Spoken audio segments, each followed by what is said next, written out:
What is wonder? Asked the mind. It is having your heart dazzled and your life forever changed, answered the soul. Wonder, an ineffable word, a transcendent experience. When did wonder visit you, capture you, envelop you, and squeezed you so tight that you were left breathless and gasping for air? Was it your first great performance at age 5? The moment you heard a phrase shaped more beautifully than you could imagine? The cry in the opera singer's voice? Or when you were frozen in place as you entered one of the world's great concert halls? Did you encounter wonder at a museum when you were 8 inches away from a Mozart manuscript, or could see the finest brush strokes on a Renoir? Perhaps it was at the opera, when the artistry of the entire production lifted you from your seat and placed you in the midst of the scene on stage. For most of us gathered here today, wonder unlocked a creative impulse that set us on a path of imaginative discovery. Each of us has been chosen by music. Our talent and our will, aided by genetic wiring, compels us to create and to recreate our art. This evening, I want to think about wonder with you, acknowledging its presence, reclaiming its power, and sharing its joy. In some measure and fashion, a sense of wonder binds us to art, and we are called to ensure the birthright of wonder for a troubled world that so desperately needs artistic bridges of understanding. We live in a techno-global world.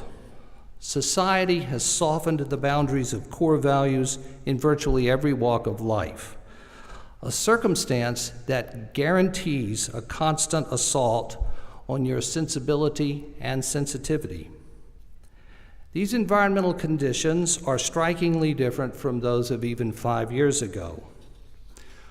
What does this mean for you and your artistic impulse?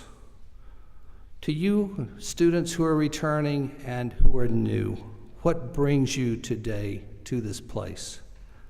Was it an aha moment, perhaps one from an inspired teacher whose passion for the wedding of text and harmony in a Bach chorale gave new life and meaning to something over 300 years old?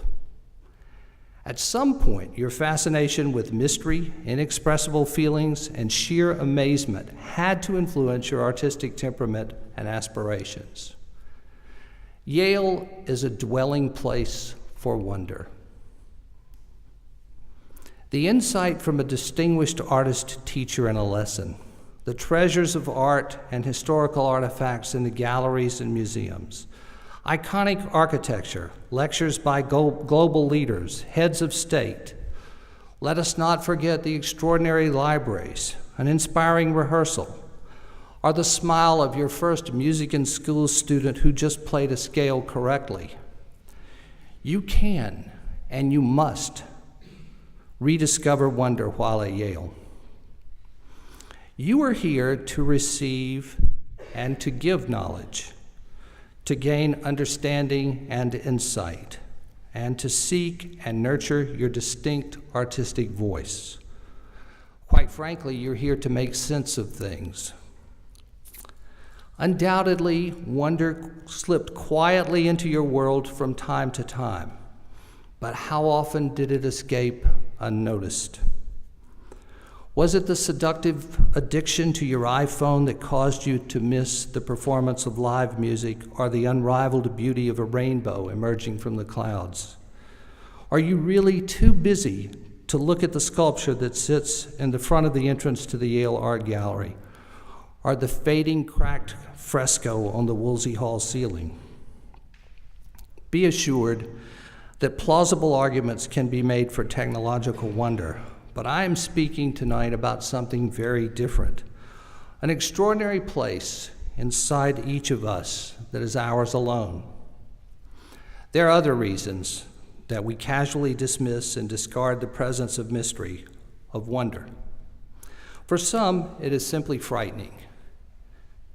a disturbance of our emotional safety. For many, the immediate access to any place and anyone in the world, accompanied by the mandatory soundbite, anesthetizes us from any human condition or experience other than our own. Consider it practicing not only your instrument, but some digital detox. Mary Oliver, beloved poet and Pulitzer Prize winner, poignantly describes wonder. She says, 10 times a day something happens to me like this, some strengthening throb of amazement, some good empathetic ping and swell. This is the first, the wildest and wisest thing I know, that the soul exists and is built entirely out of attentiveness.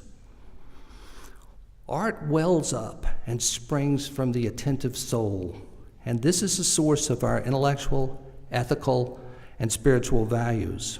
How are you to discover this profound wisdom, a gift awaiting you in the vault of your soul? I find 4 signposts to guide you in your Yale journey. First, you must be curious and engaged enough to ask the right questions.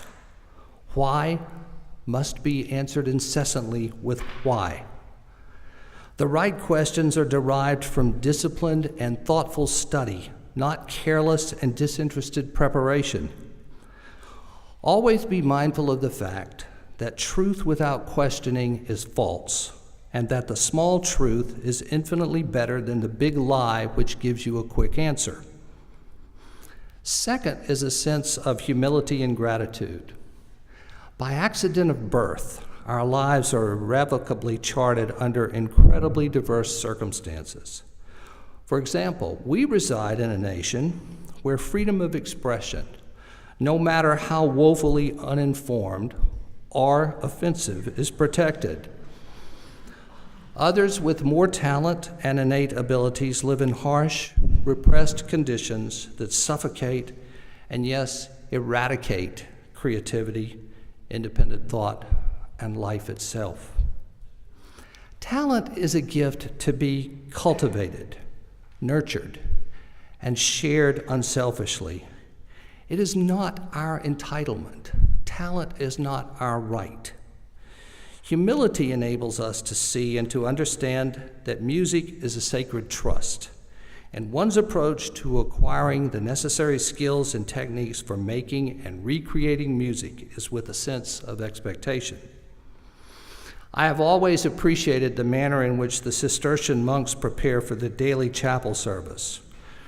Resting their hand on the handle of the chapel door, they cleanse their minds in anticipation of the gifts they are about to receive.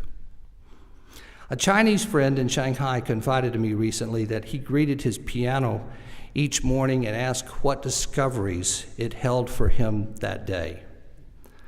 A most unusual ritual, but one that demonstrates how humility elevates us and our work. Third, and perhaps most important on this journey, is vulnerability. It is the window to the soul through which suffering passes. And actually, we suffer when things are bad and when they are good. Being vulnerable requires the courage to risk exposure of your pain, but more importantly, it leads you to a deep understanding of tolerance and compassion. Those qualities place contacts on our eyes that illumine other points of view and exceedingly different opinions. Earbuds in our ears that amplify another's human condition, some so despicable they have to be whispered. Being vulnerable means that we express emotions without trivializing them in any way. Brené Brown defines vulnerability as the cornerstone of confidence and the birthplace of creativity. As such, vulnerability is an essential ingredient of meaningful artistic expression. And fourth is receptivity, having an open mind, an open heart, and a hand that will observe, sort, and absorb. William Sloane Coffin, arguably Yale's most revered chaplain, once commented that the longest and most arduous journey we take is perhaps the shortest distance, from head to heart. Too few travel this narrow path, for to reach your destination, you must feel with your brain and think with your heart. Stillness is necessary if you are to be truly receptive. The novel solution, the defining idea, and indeed your creative impulse are all fed by your stillness. The cacophonous clutter of mindless noise is ever present, and with increasing alarm, I find that aspiring young artists are reluctant to move from the tavern of conversation to a womb of silence. Receptivity needs both, and not always in equal portions. Solitude, this stillness, opens the door to your attentive soul, and it provides the time for you to consider and to ponder the world you carry within yourself. In this inner sanctum, all alone, you confront good and evil, insight and intuition, information and wisdom, love and hate. And from this comes a new openness, a remarkable receptivity, a new and distinctive kind of musical signature for each of you. Your time here will affirm or reaffirm your desire to be an artist. But being an artist is, to be honest, not enough. Educated citizens enrich their communities and the lives of everyone they touch. As custodians of the musical arts, we are conveyors of wonder. We build bridges of understanding between creeds, cultures, and ethnicities, between rich and poor, and between the educated and the illiterate. We possess an insatiable urge to communicate, to express in language, sound, and sight a profound utterance that gives hope to all who encounter our creative work. This profound utterance is wonder, and we never know if or when our music will touch another's soul. Glenn Gould, the eccentric and brilliant Canadian pianist, proclaimed that the purpose of art is the lifelong construction of a state of wonder. To do this, we invite and we welcome wonder into our ordinary lives and days. Ask why frequently and with humility. Embrace your human vulnerability and be receptive to joyful visits with wonder. You will then find that your life has become a source of inspirational wonder to others. And if fortune bestows on you a long life, your grandest wonder, etched in the wrinkles of your face, is likely to be a friendship drawn from this very room that inexplicably survived against all odds, and in so doing unmasked two kindred souls. Wonder dwells at Yale. Wonder dwells in this room. Capture it, and you will discover your distinct musical voice.